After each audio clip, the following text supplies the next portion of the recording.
nagiging ano na talaga, sobra na ang mga nangyayari.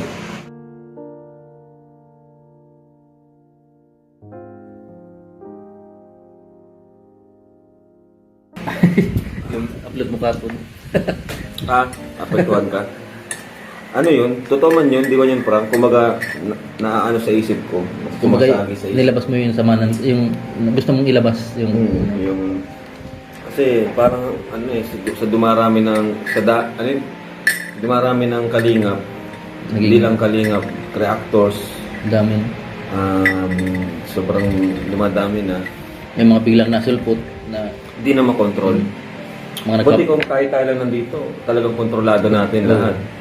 Pero yung mga, lalo sa mga reactors, wala tayong, hindi natin control. Hindi natin kontrolado. Kahit i-content nila kahit sino, wala tayong magagawa. Kaya yun yung isa sa nagpapa-stress sa akin. minsan di mo yung- pa kilala yung iba. No? Lalo na yung mga actually hindi naman lahat ng reactors. Kasi actually sila naman yung nagtatanggol sa atin. Yung mga pala, yung mga anti. Okay lang na banatan ako si Kuya Bal. Huwag lang yung beneficiary. Yun. Kasi ako yung na-stress pag ganyan kay Bensi, di ba? Ako Grabe. na-stress. Kahit walang ginagawang masama yung bata. Elot, merong napapansin din ako na Pasensya na Lord sa. okay lang. Saan pa kumakang init kasi? Parang medyan, parang napapatulala ka na lang minsan na Nahawan na ako ni Kuya Tats. minsan yung kahit di mo sabihin halata sa'yo na medyo na stress ka. Ano yung Lods? Ano yung bakit ganun?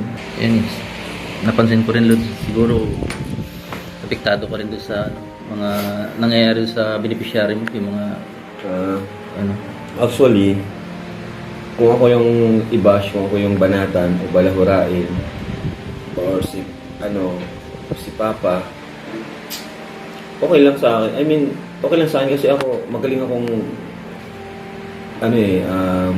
iwasan or hindi pansinin yan. Hindi ko man kasi pinapanood. Pero pag yung beneficiary ko na kagaya ngayon, yan si Bielsi, si Joy, mas naapektuhan ako. Kasi tinulungan ko yan, gusto ko magkaroon ng magandang buhay. Tapos, ang magiging kapalit yung ganun, yung may nambabalahura naman sa social media.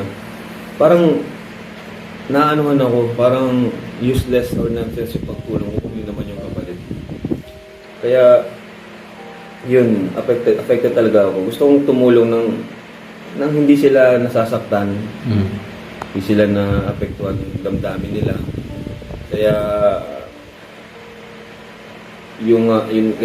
kaya masakit sa akin yun or nagpapa-stress din sa akin kasi syempre tinulungan ko para gumanda yung buhay. Tapos meron naman ibang tao na babanatan or apak-apakan sa social media. Kaya isa yun sa ko eh.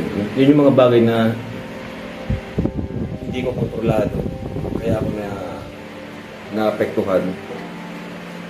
Gaya ng, syempre mga content creator, di mo naman lahat yan madidiktahan, di mo lahat yan mapapasunod. Kasi gusto lang yan. Lahat naman gusto mo makakuha ng views, kahit mali na yung ginagawa, di ba? para sa views. Yung di ba? Kaya yun, isa yun sa nagpapa-stress sa akin. Actually, yun lang naman talaga, yung mga nagbabalahura sa Team Kalingap. Although, kung ako wala, okay lang sa akin, baliwala yun sa akin kasi hindi ko naman pinapanood. Pero pag yung mga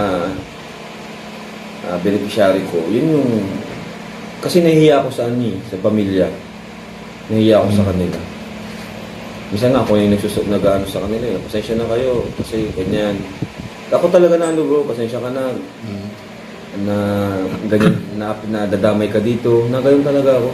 Nag-chat ako sa kanila. Kay Joy, nag-chat ako dyan. No? Pasensya ka na, Joy, kung ganito nangyari. Grabe. The haters gonna hate, diba? Grabe.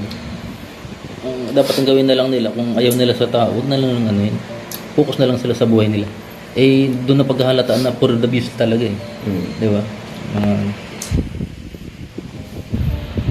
Grabe yun yung... Tapos yung nangyari pa kay Joy, grabe yun.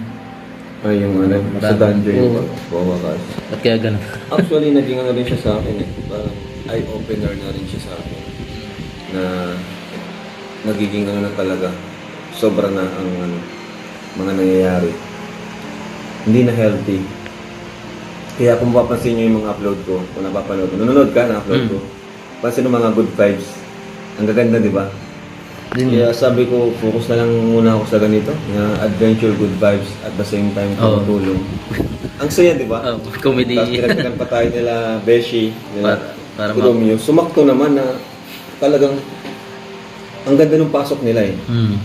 Parang kayo din, love trip din. Kala ko nga babae yung ano, paglabas nung ban, bukas nung ban, kala Diba? ko. Kala ko bagong angel eh.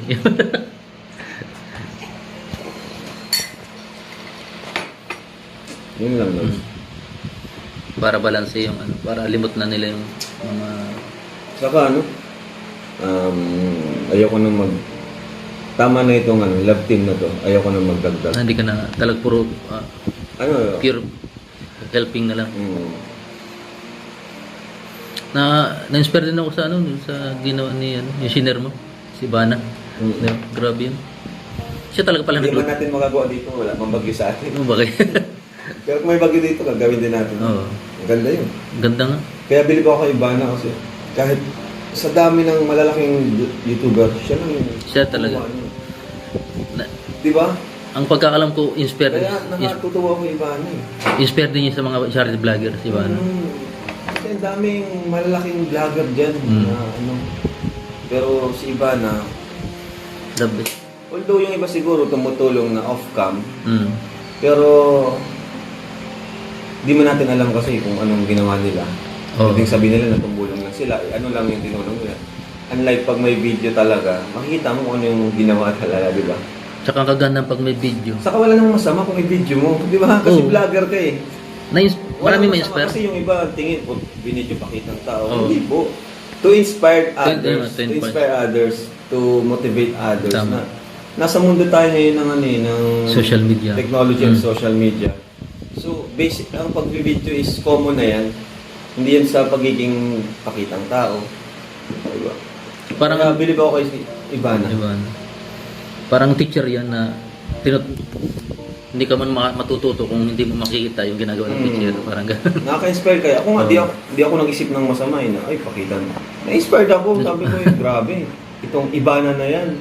Pero ginawa yung ganun pa. Diba? Galing. Sige, Lods. Ay, Tulog na ako, Lods. salamat Lods. Pahinga ka muna. At askasin ko rin ito muna. Ligpitin ko. Sige, Lods. Salamat din Lods.